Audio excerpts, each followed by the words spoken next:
Olá, seja muito bem-vindo ao Lead Link. Eu sou Ana Paula Couto. E eu, Bruno Meyer, e o programa de hoje é sobre o choque de gerações no mercado de trabalho.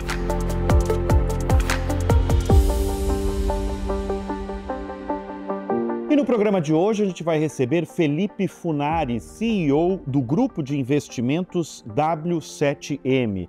E também vamos receber Juliana Ramalho, a CEO da Talento Sênior e sócia fundadora do Grupo Talento. Obrigado pela presença aqui no Lead Link. E começamos com a Juliana perguntando como surgiu a ideia, Juliana, de conectar profissionais com mais de 45 anos, a partir de 45 anos, com as empresas aqui no Brasil.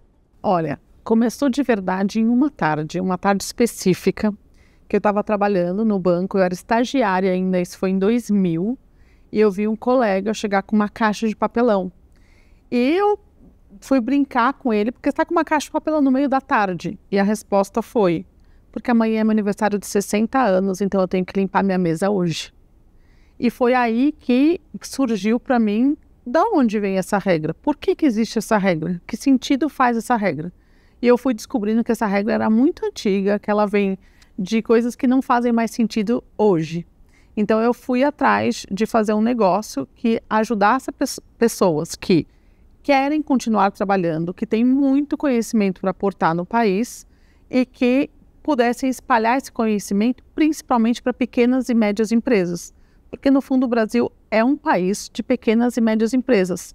São poucas as grandes empresas e elas ainda muitas vezes mantêm essa política um pouco etarista de convidar as pessoas mais velhas a se retirarem. Às vezes não é dito isso, mas acaba acontecendo, né? Então, chegam os jovens, existem várias formas de promoções internas que acabam expulsando o mais velho, só que esse mais velho tem muito talento e precisava de uma ponte para que esse mais velho saísse da grande empresa e fosse para a pequena e para a média. Então, eu busquei conceitos em outros países. O mercado americano faz isso muito bem, através de um modelo de executivo fracionado. Então, eu quis trazer para cá. Isso em 2008. Isso que eu ia perguntar. Esse relato aí, essa história, esse caso que você está nos trazendo, é 2008. Não, essa tarde foi em 2000. Em 2000, então? E aí eu fui estudar o que acontecia no mercado e eu abri a Talento Sênior em 2008.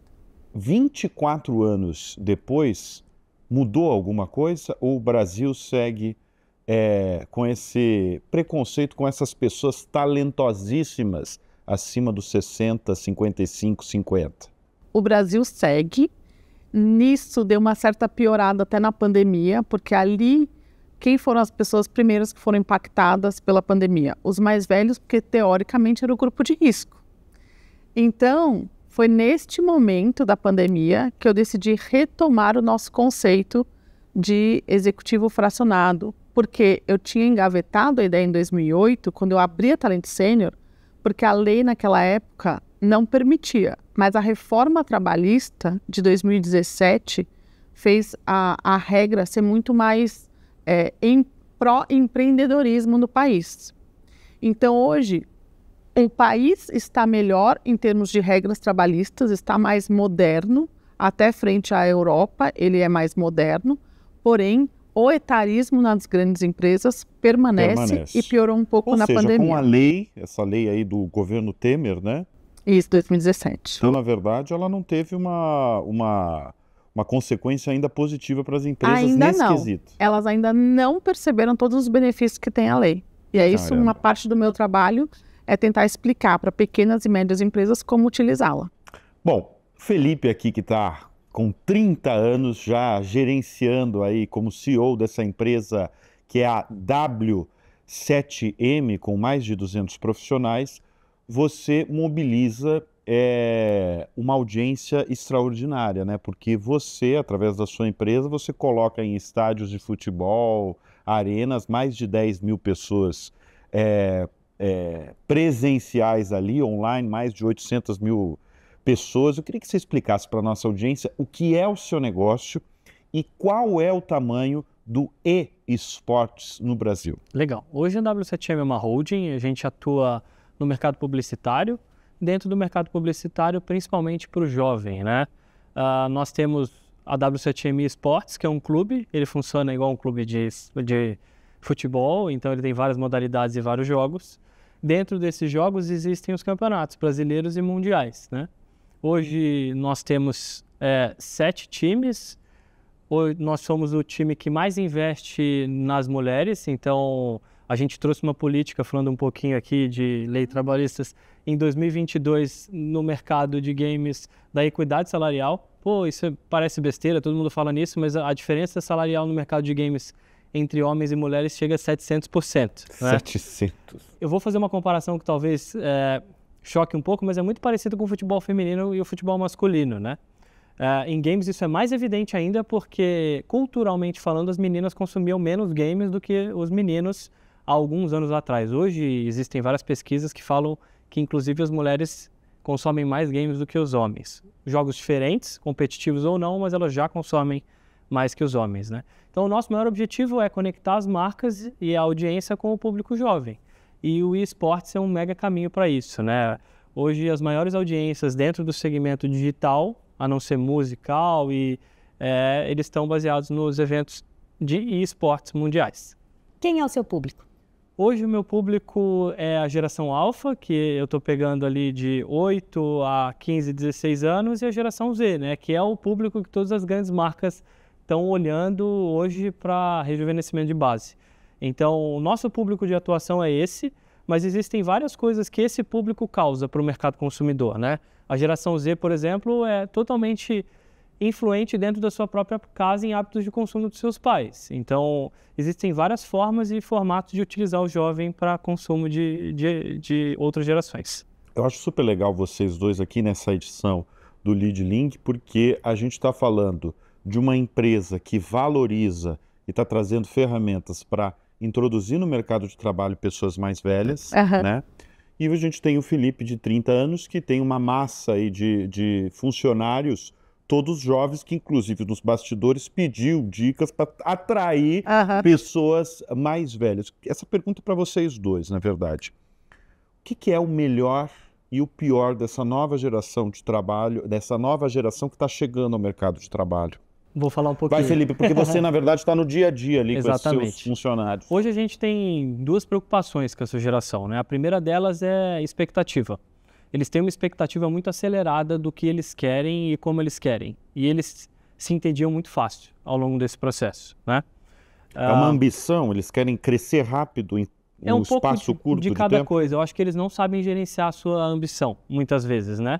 Quando você está em rede social, em hábito de consumo, você está acostumado a passar e procurar e pesquisar coisas muito ágeis. O mercado corporativo ele é um pouco mais demorado, obviamente. E existe uma quebra de cultura mesmo. Então, imagina que você passou a sua adolescência e seu começo de faculdade tendo respostas muito rápidas e tudo muito dinâmico. Quando você vai para o mercado corporativo e você enfrenta situações que demoram meses ou até anos para andar, então, uma prospecção de cliente ou uma entrega de vídeo ou a própria entrega, né, de uma conversa como essa, precisa passar por edição, redação, tratamento de som, uma série de fatores, o jovem não está muito acostumado com esse timing. Para ele é tudo muito rápido, simples. Então, existe um processo de ensinamento, né, desses anseios. Inclusive, a gente tem psicólogos dentro do nosso time justamente para lidar com isso, né? Mas essa ansiedade profissional se reverte em eficiência ou é só ansiedade? Não necessariamente. A eficiência, produtividade, né? É isso. Eles são muito produtivos no começo, quando eles estão muito motivados. Então, o nosso desafio como empresa é motivá-los o tempo inteiro. É muito comum lá dentro da nossa operação a gente ficar circulando nossos colaboradores em várias áreas diferentes ou clientes diferentes mesmo. Cada 3, 4 meses a gente dá uma circulada, senão ele não está motivado para exercer. Então, ele é muito produtivo por um período curto de tempo, né? E aí uma das nossas dificuldades é, precisamos colocar alguns cabelos brancos para ajudá-los a gerenciar e entender essa expectativa. Cabelos brancos tem outro timing, mas também tem outra bagagem, né? Mas, agora fala, por que você quer os cabelos brancos dentro da empresa? A gente tem uma grande dificuldade de governança mesmo com os jovens, né? Eles não entendem o que é o mercado corporativo. Para eles é muito fácil conversar com os ídolos, é tudo muito rápido, né? E dentro do mercado corporativo você tem que cumprir uma série de regras e processos que fazem muita falta para a gente ser uma corporação mesmo, né? E se comparar e profissionalizar o processo. Então, a gente tem exemplos de funcionários que vieram de auditoria até mesmo para a gente implantar novos processos, funcionários fixos, para ajudar dentro dessa questão de de governança e a gente sair do outro lado, porque a gente tem que ter as coisas super bem registradas, né? Temos que ter valor. Juliana. É isso. Essa geração, na verdade, o melhor de tudo é sempre trabalhar junto, porque tem a eficiência e a rapidez dessa geração. Mas o fato de você já ter vivido 20 anos e saber qual é a consequência de um ato seu que você fez 20 anos atrás e que agora você colhe os frutos, isso te dá uma perspectiva. Então, toda empresa, a empresa dele, a minha, você não quer o curto prazo. Você tá na estrada porque você vê algo de médio e longo prazo. Quem enxerga isso? Em geral, os mais velhos. Então, eles fazem planos que, às vezes, o plano mais eficiente não é aquele que é mais rápido. É aquele que é mais consistente, que vai te deixar no longo prazo, você vai conquistar tudo que seja necessário para o seu plano. Então, isso é um bom equilíbrio dessa geração. Então, de fato, a gente já teve ligação lá, que eram startups de jovens que tinham conseguido um aporte de uma grande empresa e a regra era trazer pessoas 50 a mais, porque eles sabiam fazer o produto, mas eles não sabiam fazer o negócio, a gestão da empresa. Então, essas regras de compliance não eram valorizadas, o processo, em momentos de crise, o jovem, em geral, tem pouca maturidade, é óbvio, não tem problema. Então, ele se apoia em alguém que já passou por muitas crises e que sabe que tem plano A, B, C, então a gente sempre tem que olhar o todo. Saiu uma pesquisa agora que teve com 10 mil gestores, tanto jovens quanto mais velhos, e numa primeira reunião com um time, o gestor jovem, ele está muito preocupado com a autoimagem, em fazer uma boa primeira apresentação. O mais velho está preocupado em mapear todas as pessoas que estão ali e entender o contexto de cada um para saber como vai utilizar o melhor de todos. Isso é bagagem que traz. E tá ótimo que tem os dois juntos na mesa, mas é o equilíbrio que vai fazer uma empresa ser mais produtiva, vamos dizer assim. Só para vocês terem uma ideia, a gente está fazendo um processo agora de ESG, né? A gente está implantando lá dentro da empresa por razões óbvias, né? A gente tem grandes marcas que atuam com a gente e a gente precisa entregar isso para elas, de certa forma. Principalmente falando do mercado jovem. Essa geração mais jovem, super engajada com esses assuntos de inclusão, diversidade.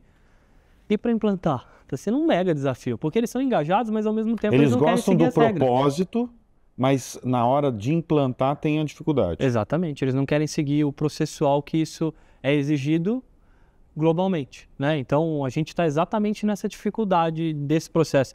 Foi muito engraçado porque a gente está rodando agora um formulário com todos os nossos colaboradores e é bem extenso, porque a gente está captando opiniões e sabendo e mapeando onde a gente pode melhorar, né? Eu acho que 3 pessoas preencheram até agora, faz uma semana e meia que está rodando. Então, sabe, eles são engajados, mas falta alguma coisa, porque o processual é algo que eles não gostam muito.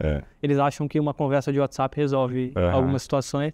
E resultado, eles entregam, Felipe? A gente tem entregado bastante resultado, com muito sacrifício, obviamente, mas é isso. O nosso desafio foi criar mecanismos que a gente consiga engajá-los o tempo inteiro. E não necessariamente a gamificação, né? A gente está falando de games, mas de interesse mesmo, propósito. A gente usa muito a cultura do jogo infinito lá, para todo mundo, assim. O nosso onboarding, se é que existe um onboarding para esse pessoal, vocês precisam entender que muitas vezes a gente vai falar não porque a gente não quer, mas porque não é o nosso momento, entendeu? Então, a gente já tenta ter um alinhamento de expectativa grande do D0, porque todo mundo quer que a gente contrate o melhor time, né, de algum jogo específico amanhã, mas a qual custo, né? Então, eu acho que isso é uma quebra muito grande que a gente tenta implantar lá dentro.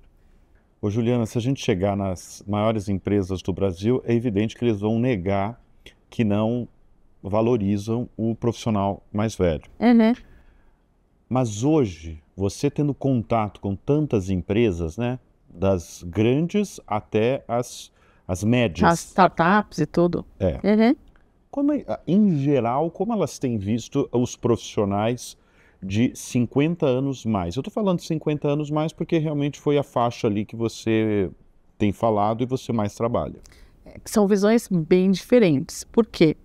A grande empresa vê isso como uma dificuldade. Uma vez que ela não reteve, os processos passados acabaram retirando os profissionais mais velhos das grandes empresas. porque é a cultura do novo, precisava modernizar e entendia que, por exemplo, uma equipe de marketing boa tinha que ser aquela tatuada, que chega vestindo as roupas mais modernas, e houve a sociedade um pouco mais jovem-cêntrica, vamos dizer assim, aquela precisava trazer o jovem, isso foi a custo de sair os mais velhos. Então, ali para eles retornarem e serem espelho da população, da nossa pirâmide etária, isso vai custar para eles uma ação afirmativa. E isso, ação afirmativa, agora tem tantas para fazer, isso é visto como uma dificuldade. Fica na área de diversidade, é problema do RH. Quando você vai numa pequena, uma média empresa, o que eu falo para eles é que tem pessoas talentosas, com conhecimento e que são contratáveis, que estão acessíveis no mercado. E aí o papo é diferente. Porque numa pequena empresa, numa startup, você está falando com o dono. Você não está falando com alguém dos recursos humanos que tem um processo, que vai ficar preocupado, vai te dar aquela resposta. Mas tem tanto conhecimento, vai sair em 3 meses, não vai ficar. Então, o empresário médio, e se ficar 3 meses e entregar muito em 3 meses? Está ótimo. Se vier implantar um novo processo, colocar uma auditoria e depois sair, está ótimo. Isso é ganho. Então, quando você está com o dono, ele olha o valor que tem naquela pessoa. Quando você está em empresas de muito processo, que tiraram essas pessoas mais velhas, aí você acaba caindo na mão do RH, que vê isso como um problema a resolver. Eu tenho uma dúvida importante aí. Quando as empresas, a gente está falando em etarismo, mas será que é etarismo mesmo ou é preço desse profissional mais experiente que está há muito tempo na empresa e aí tem um valor econômico aí, é por isso que esse profissional é retirado? Tem as duas partes. Por quê? Quando você está... As grandes empresas, hoje, elas têm os contratos padronizados, é o RH que veio com as regras de antes da reforma trabalhista, que contrata as pessoas das 8 às 5 e, portanto, com todos os benefícios. E aí isso faz o RH olhar para ele como um custo alto, né? O que não necessariamente precisa mais ser assim. Então você pode ter uma equipe volante, por exemplo, com pessoas de todas as idades para atuar em projetos específicos. Você não precisa mais ter um quadro de funcionários tão pesado e que tenha esse tipo de raciocínio. Porque para você ter um retrato da pirâmide etária no Brasil, e que, aliás, é importante, porque se o seu mercado consumidor está agora chegando, a maioria é de 60 a mais, em 2050 a maioria vai ser, você tem que olhar para ele como mercado consumidor. Exato. Então você tem que ter ele lá dentro, pensando nos processos, nos produtos, nos serviços. Então assim, e aí, se ele te custa tão caro, qual a alternativa? Tem. Trabalhar por projeto? Trabalhar por projeto é exato. Só que aí o RH tem, não, mas isso vai dar processo trabalhista. Vai dar processo trabalhista. Se você não fizer direito, a regra é muito clara. O que você cobra de uma pessoa por projeto e uma no formato CLT. Por projeto, você não cobra hora. Você não cobra bater cartão. Você não põe hierarquia. Você discute um projeto. Que hoje o jovem sabe super bem fazer. Ele sabe o que ele tem que entregar. Se ele vai fazer de madrugada, lá com 10 mil pessoas olhando, ou na casa dele, é por projeto, é por resultado, é por entrega. Mas isso é uma nova mentalidade para os gestores, tão acostumados em comando e controle, em ver se o funcionário chegou cedo, se saiu no horário, se vai liberar para o jogo.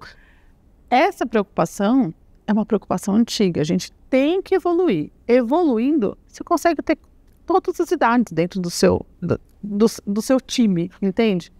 Com um novo tipo de gestão. A gestão antiga é que acaba sendo etarista no sentido de é mais caro. É mais caro se você precisar dele full time com todos os benefícios, o que não precisa ser verdade. É engraçado escutar um pouco ela falar disso, porque eu enxergo de duas formas, né? A primeira delas é quando a gente fala do mercado publicitário, por exemplo, a gente tinha grandes referências publicitárias, né? O Nizam, o Walter Longo, a gente tinha grandes nomes. Hoje a gente não tem uma referência muito grande do jovem publicitário. Na minha visão, por duas coisas, né? De uma figura publicitária jovem. O próprio Dória, ele é uma mega figura, né? Importante dentro desse mercado. Mas quando a gente fala de novas figuras, isso tem sido uma dificuldade muito grande quando você olha de novas ideias, por duas razões. Primeiro que o pessoal mais velho, eles pensavam em publicidade, mas eles também pensavam em negócio. Então, não é só eu estar nos games, por exemplo, com uma marca. Eu preciso pensar em produtos que sejam atrativos para os gamers, de alguma forma. A gente tem visto hoje muito nessa geração, né, tatuada, a gente tem bastante lá, então... mas a gente tem visto que a pessoa está muito mais pelo valor daquilo no sentido de, pô, é legal trabalhar, é um jeito diferente, não tem horário, mas ele não está pensando no final no negócio, que é o que uma empresa tem que fazer. Né? Então, a gente enfrenta ainda bastante situações que as próprias agências de publicidade não têm pessoas de negócio dentro do conceito e do seu desenho, né? E aí eu acho que vai um pouco de encontro disso. Se a gente não tem cabelo branco que pensa em negócio, essa cultura do corporativismo, que a empresa tem que dar lucro, né? A gente brinca em algumas reuniões que gente, a gente ainda não é ONG, então a gente precisa dar resultado. Em algum momento a gente precisa dar resultado. Óbvio que é importante todos os nossos valores, né? O ASG fala disso, inclusive, que não é só a gente trabalhar com inclusão, a gente precisa trabalhar com inclusão gerando receita e resultado, né? Mas eu acho que esse conceito da empresa também ter lucro é algo que está muito pouco forte no jovem. No pessoal mais velho isso ainda é mais evidente e ajuda a gente tracionar resultado de uma forma um pouco mais linearizada. Aqui para o mundo corporativo, pensando em fundos e investimento, isso é muito importante. Mas para você que trabalha com as gerações mais novas, o padrão antigo de trabalho, batendo cartão das 8 às 6, não faz sentido. Não faz sentido nenhum. Hoje a gente tem grupos, né? Tem gente que gosta de acordar cedo e trabalhar, tem gente que gosta de trabalhar de madrugada. O que a gente pede é que alguns dias de semana nós nos reunimos em algum horário específico que é pré-combinado. Então, ninguém é obrigado a ir no escritório, a gente tem uma questão híbrida total, na verdade, e aí vai quem... as suas equipes de gestão, né? A gente tem várias equipes de gestão, definem a sua dinâmica, mas é importante ter o contato humano também. Felipe, conta um pouco do seu dia a dia aí para quem não é do seu meio. É que a gente começou falando disso, né? Que ele enche estádio de futebol, mas é bom você exemplificar isso daí, como é que é o tamanho mesmo desse setor e da sua empresa. Legal. Hoje o mercado de games ele é o terceiro maior do mundo. Aqui, o Brasil é o terceiro maior do mundo dentro desse segmento, principalmente de audiência e também de venda de jogos físicos e digitais.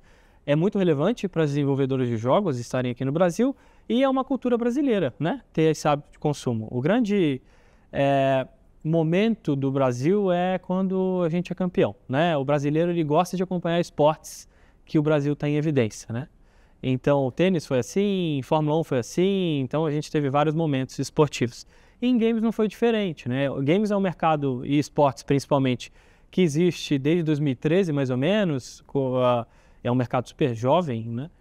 E que ele começou a entrar em evidência por volta de 2015, 2016, quando alguns times brasileiros começaram a conquistar alguns campeonatos mundiais.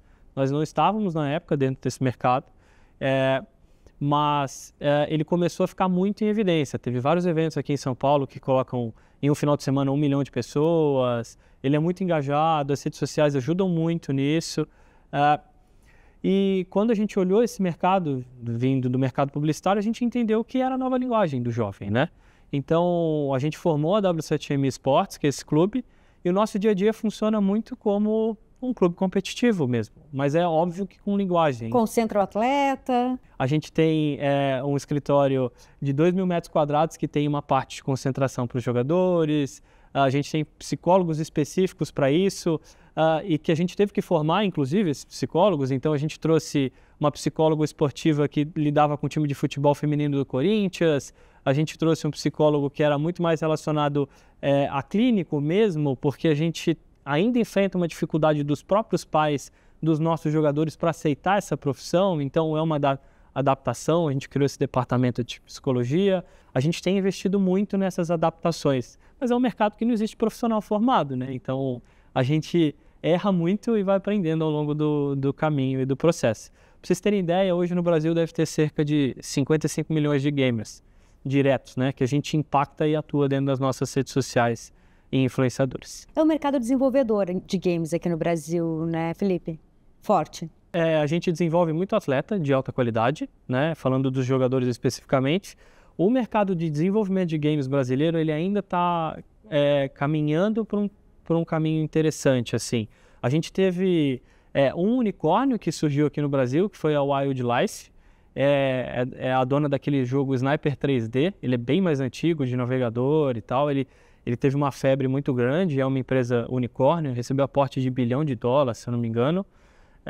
Mas o mercado desenvolvedor de jogo ainda precisa ser mais bem desenvolvido aqui. Já existem algumas iniciativas governamentais, a gente está passando por um processo de regulamentação, né, porque existe uma diferença grande e não muito grande entre o mercado de apostas e o mercado de jogos digitais, né, porque existem itens dentro dos jogos que são caixas que sorteiam o item que você vai ganhar e o mercado de apostas da mesma forma, né. Então, teve uma polêmica aí há 2 anos atrás para a gente ajustar tudo isso e a gente tem trabalhado no setor para deixar tudo da forma correta. Juliana, a gente está falando ao longo do Lead Link muito sobre o olhar das empresas, mas agora o olhar do profissional. O que o profissional com 40, 45, 50, 55 anos precisa fazer para, no curto prazo, médio prazo, não ser limado de uma empresa e do mercado de trabalho? O que a gente faz bastante na Talento Sênior e engraçado, né? Eu achava que esse business, quando eu montei, nossa, ia ser papum, né? O profissional ia entender perfeitamente o que era ser executivo fracionado e ia ser rápido. E aí eu fui percebendo que não, porque a gente se acostumou com o mercado corporativo que ajuda a gente a pensar que eu trabalho das 9 às 5, de que eu tenho uma carreira para seguir, que vai ter aquela hierarquia, que eu vou ter aqueles passos lá, que estão super bem desenhados para mim. E o mundo atual não é mais esse. Então, o que a gente tem que falar com esses profissionais é como você faz o depara para um mundo que ele quer ver o resultado. Ele não quer discutir com você quantas horas você vai ficar para dar o resultado. Ele quer aquele resultado. Então, a gente sai de uma visão de currículo. Eu falo para eles, seu currículo, super legal que ele te trouxe até aqui, mas que problema você resolve? Então, a gente faz um depara mental de currículo para portfólio de serviços. E o mais engajador nesse processo é a gente olhar para a realidade atual, onde tem games, onde tem um problema de ESG, onde tem problema climático, e falar, o mundo tem novos problemas. Nesses novos problemas, qual é o seu papel? Então, dado toda a história que você teve, um currículo maravilhoso em empresas que às vezes não estão mais aqui, como é o depara para você ser um resolvedor de problemas nesse novo mundo? Então, assim, o seu currículo te trouxe até aqui, mas é isso, ele te ajuda a resolver problemas de que empresa, de que tipo, de que forma. Então, a linguagem também desse profissional tem que alterar. Não é fácil, porque a gente... Imagina, ficou 30 anos, você 20 ficou anos... Exatamente, 20, 30 anos ali numa chavinha, que você ia também, né? Numa chavinha, que você podia sempre culpar o seu superior, que tinha todo o peso da política, que etc. E agora não, é você, e você tem que entrar na empresa, e você tem que se virar muitas vezes num mundo que não vai ter secretária para te ajudar, é você que vai resolver. É você. Você tem secretária, Felipe? Não, de forma alguma. Não tem secretária. secretária. Eu tô escutando, eu tô dando risada, né? Porque o que a gente fala no onboarding, se a gente for chamar assim, é o jogo infinito e a cultura do resolva. Você tem que sentar e resolver o problema. Não interessa que não é da sua área. Eu preciso que você, como pessoa que recebeu esse problema do cliente ou daquela situação, lidere aquilo. Se o problema chegou em você, você vai liderar aquele problema. Ponto. Essa é a nossa cultura. Pode ser de outra área, mas é muito comum você ver isso na hotelaria, né? A hotelaria tem muito disso. Você fala, sei lá, com a camareira, e você está com um problema, independente de ser de outra área da hotelaria, a camareira vai atuar naquele processo e vai ver se está concluído. A gente quer migrar isso, mas é difícil, até com o jovem, né? Não só com o executivo, acho que é um pouco de tudo. Como esse profissional de 45 mais chega para você, para o Grupo Talento, Juliana? Como ele nos acha? Como é que ele acha vocês?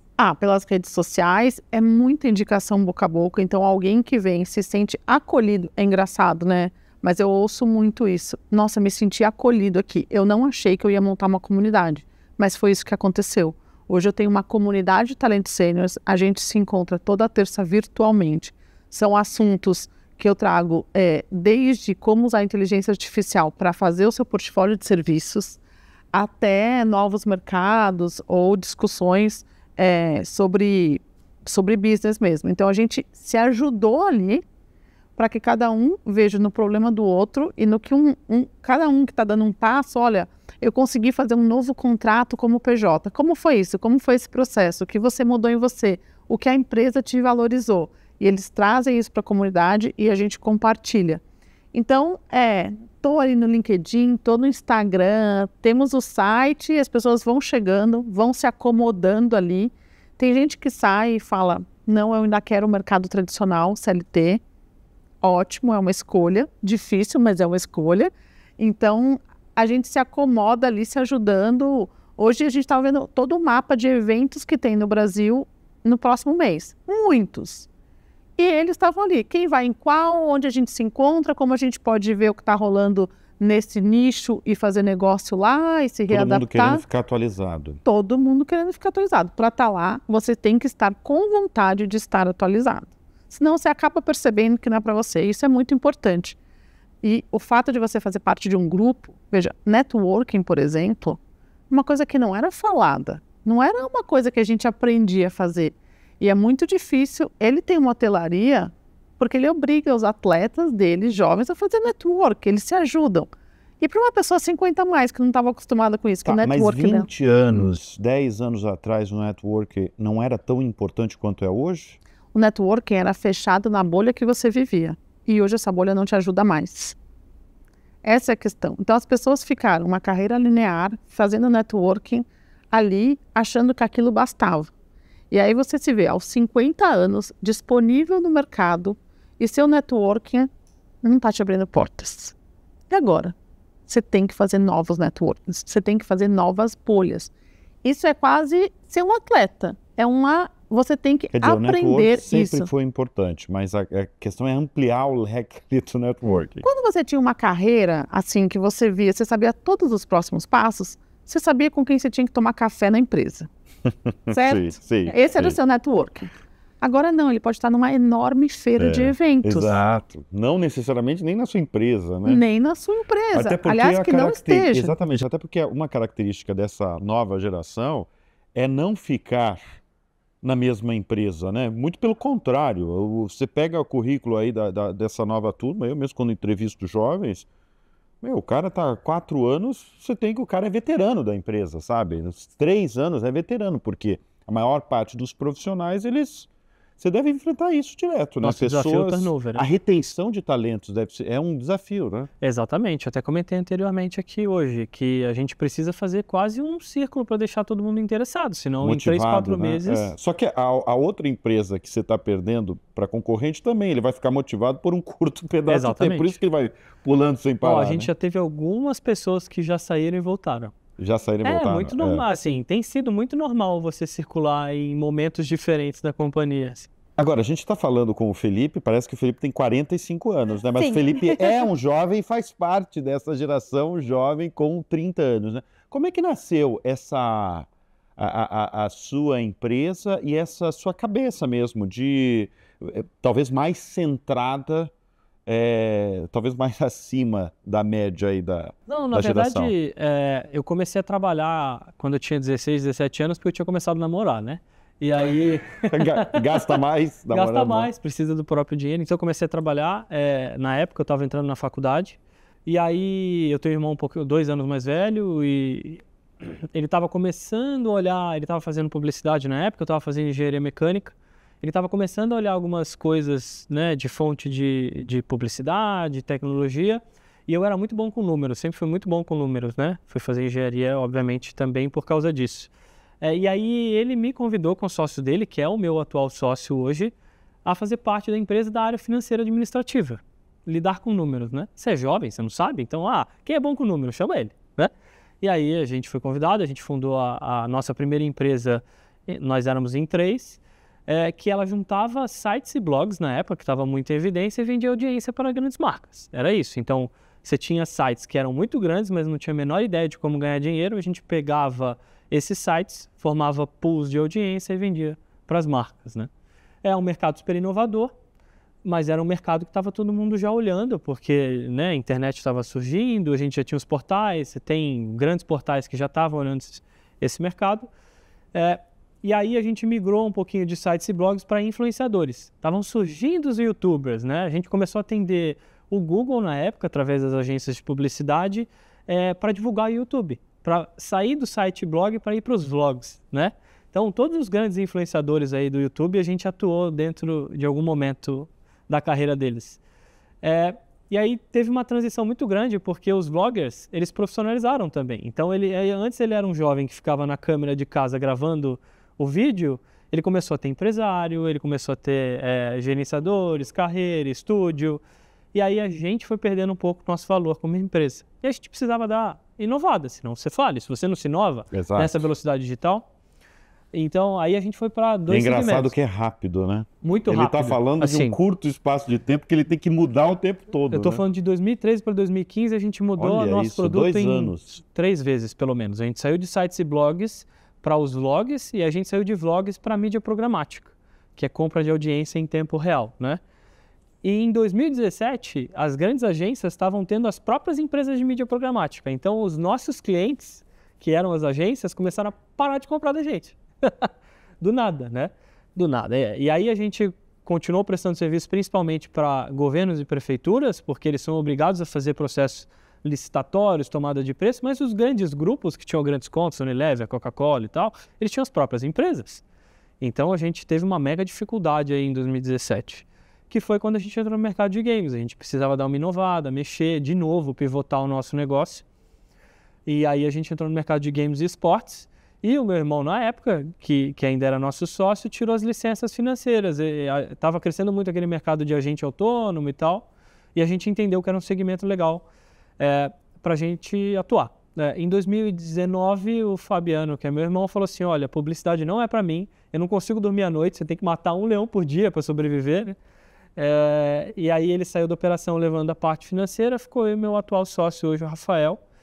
A gente ficou com a empresa de mídia e games, e aí a gente comprou uma empresa de audiovisual em 2020. E aí dali para frente a gente continuou. Que exemplo de adaptação. Exatamente, exatamente. Não, Gente. Engraçado o curto espaço, né? 2 anos, e eu acho que os próximos 2 anos você vai ter que mudar e... Com certeza, a gente já está pensando em pivotamentos, assim. O que acontece? O mercado de pandemia ajudou o mercado de games, né? Porque estava todo mundo preso em casa, ninguém tinha fonte de entretenimento. Sim. Acabou as séries para você assistir, né? Exato. Você assistiu todas, o que você fazia? Jogava, né? Era isso.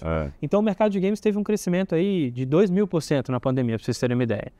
Só que agora a gente está 1 ano e meio, 2 aí fora do período pandêmico, né? Porque os contratos foram acabando e tal, e o mercado de games está num platô, porque ele cresceu muito, muito rápido, né? A gente precisava dar uma inovada, mexer. E aí que entra a cabeça de negócio, né? Durante o período pandêmico, a gente estava falando só de publicidade. Precisava divulgar minha marca, esse era o meu momento. Para eu perpetuar a minha marca dentro desse segmento, eu preciso criar produtos atrativos. E aí, o nosso desafio como holding, falando com geração jovem, é como eu ajudo grandes marcas, grandes corporações e startups, obviamente, a criar produtos para falar com os jovens. E é aí que a gente se diferencia da nossa concorrência hoje. A gente pensa pro-business. Sempre. E a mentalidade veio muito do meu pai, que é executivo. Inclusive, ele trabalha no mercado de TI, ele é um executivo de uma das maiores indianas do mundo, e ele sempre teve essa cabeça pró-negócio, né? Ele sempre foi funcionário, nunca empresário, mas ele sempre teve essa cabeça e trouxe isso pra gente dentro de casa. Dá para empreender muito dentro de uma empresa? Porque quando fala assim, empreendedorismo, todo mundo pensa abrir um negócio, abrir uma franquia, abrir um negócio. Internamente, dentro de uma empresa, dá para empreender? Tudo depende da cabeça da liderança. Se ela tiver a fim de ouvir os mais novos ou quem está chegando com inovação, que está antenado no mercado, e ela se deixar aberta, nossa, pode fazer o que quiser. Ela pode rodopiar e mudar, inclusive, o produto principal. Mas se a liderança estiver presa naquele amor que tem pelo produto que inventou 10 anos atrás... Ou às vezes mais, né? Presa centenária, às vezes está lá no... Exato. E é aí que você vê uma falência, porque ela não se adapta rápido. A Kodak é um exemplo disso. Tem vários exemplos, né? Mas a Kodak é um mais clássico, né? Juliana, a gente ouviu aqui a história do Felipe, encantados, né? Porque essa adaptabilidade é o que o mercado exige e espera do profissional.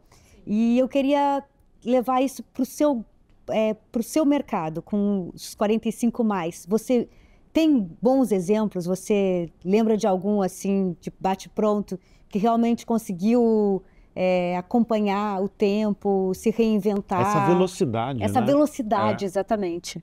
Olha, não precisa nem você estar só falando do mercado de games para dizer que a pessoa tem que se reinventar. Setor, Exato. né? Exato. Então, até no modo de pensar mesmo. É isso que eu... Então, nesse por ponto que eu quero exemplo, chegar. o Antônio foi um dos primeiros que viu nosso post no final de 21, quando a gente começou a falar da Talento Sênior.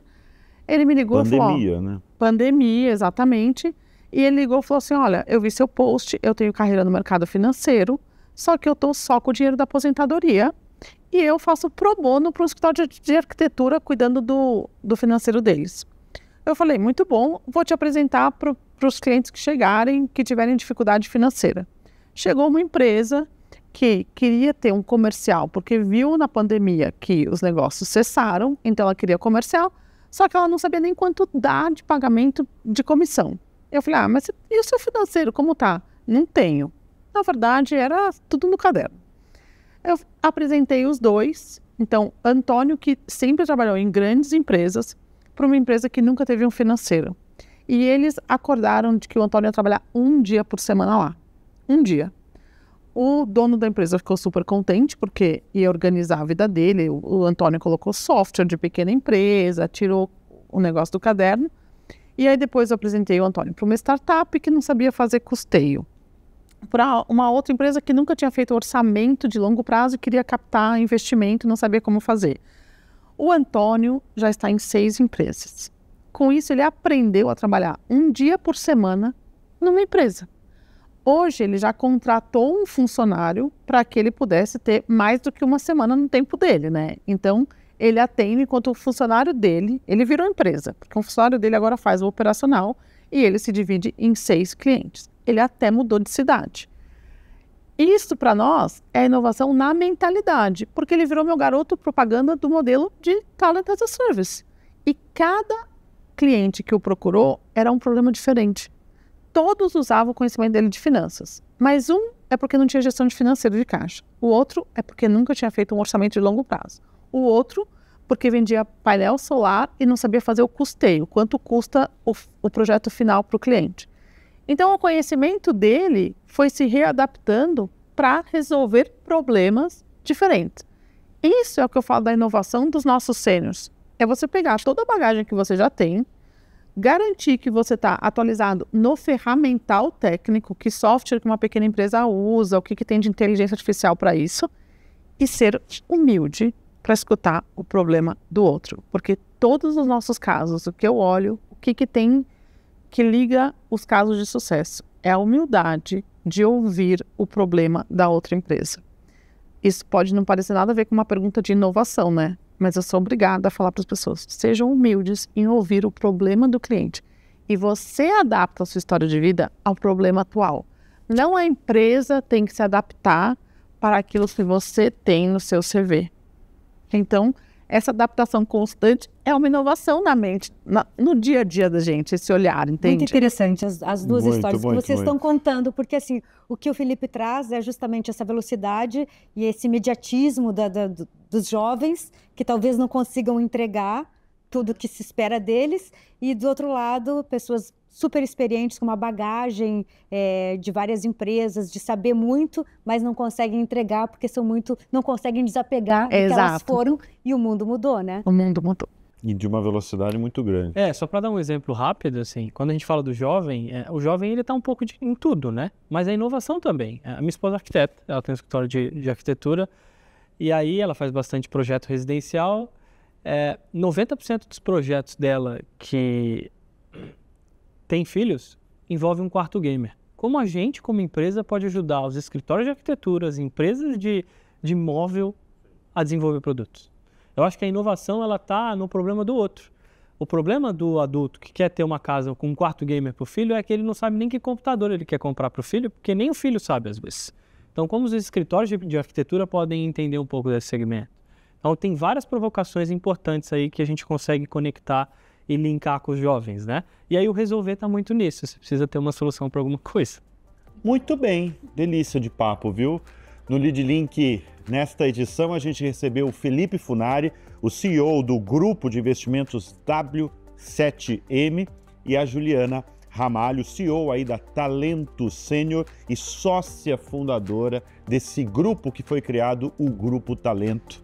Obrigado aí pela presença aqui no Lead Link. Obrigada a vocês.